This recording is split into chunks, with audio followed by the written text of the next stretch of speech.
सी.एस.केचा दिल्ली कॅपिटल्सवर दमदार विजय. सी.एस.केच्या विजयाने कोणाचं वाढलं टेन्शन, तर संपूर्ण प्लेऑफचे समीकरण. चेन्नई सुपर किंग्स अजूनही प्लेऑफमध्ये जाऊ शकते, तर चेन्नईच्या विजयाने कोणाला धोका झालेला आहे हे संपूर्ण आपण या व्हिडिओमध्ये जाणून घेणार आहोत. तर मित्रांनो, मी आहे सोमनाथ सरगर. आपण पाहतात क्रिकेट मराठी. IPL 2026मध्ये मंगळवारी चेन्नई सुपर किंग्स विरुद्ध दिल्ली कॅपिटल्स हा सामना झाला. IPLच्या प्लेऑफमध्ये जाण्यासाठी दोन्ही टीम्सना हा सामना जिंकणे आवश्यक आहे. त्यात सी.एस.केनं सरशी साधली आहे. संजू सॅमसनच्या तडाखेबाद खेळीच्या जोरावर सी.एस.केनं हा सामना आठ विकेटनं सहज जिंकला. सी.एस.केच्या या विजयानंतर IPL प्लेऑफचं समीकरण आणखी चुरशीचं झालं आहे. चेन्नई सुपर किंग्सचा IPL 2026मधील हा 5वा विजय आहे.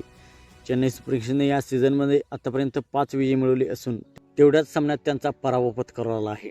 5 विजयासह सी.एस.के आता 10 पॉईंट्स झाले आहेत. पॉईंट टेबलमध्ये सी.एस.के सध्या 6व्या क्रमांकावर आहे. चेन्नई सुपर किंग्सचे अद्याप 4 सामने बाकी आहेत.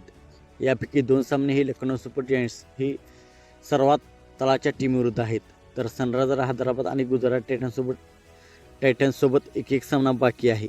हे सर्व सामने जिंकले तर चेन्नई सुपर किंग्सचा प्लेऑफमध्ये 18 पॉईंट्स होतील आणि चेन्नई सुपर किंग्सची टीम नक्की पोहोचेल. सी.एस.केने 4 पैकी 3 सामने जरी जिंकले तरी 16 पॉईंट्सवर ते प्लेऑफमध्ये जाऊ शकतात.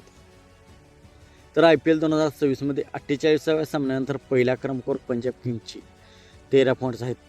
RCBची टीम 2ऱ्या क्रमांकावरती, तर सनरायझर हैदराबाद 3ऱ्या क्रमांकावरती. राजस्थान रॉयल्सची टीम 10 सामन्यासह 12 पॉईंट्स आहेत, पण राजस्थानचा रन रेट सनरायझर हैदराबादपेक्षा कमी आहे. पण चेन्नई सुपर किंग्सचा दिल्लीवरील विजयानंतर या 4ही टीमांना सावधगिरीचा इशारा आहे. त्यांना आता उर्वरित प्रत्येक सामना संपूर्ण शक्तीसह आणि गांभीर्याने खेळावा लागेल, कारण त्यांची कोणतीही चूक त्यांना अडचणीत आणू शकते.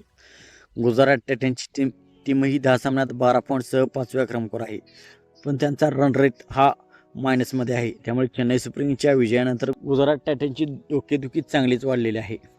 तर चेन्नई सुपर किंग्सच्या विजयाने गुजरात टायटन्स, राजस्थान रॉयल्स आणि सनरायझर हैदराबाद या 3 टीमाची डोकेदुखी खूप वाढलेली आहे आणि दिल्ली कॅपिटल्स तर आता बाहेर होण्याच्या मार्गावरती आहे. तर मित्रांनो, आपण असं काय वाटते, चेन्नई सुपर किंग्सची टीम टॉप 4मध्येच आपली जागा मिळवेल का? सध्या ते खूप जबरदस्त फॉर्ममध्ये आहेत. आपण असं काय वाटते, आपण कमेंट सेक्शनमध्ये सांगा. मित्रांनो, आपण चॅनलवरती नवीन असाल तर आमचा यूट्यूब चॅनल सबस्क्राईब करा.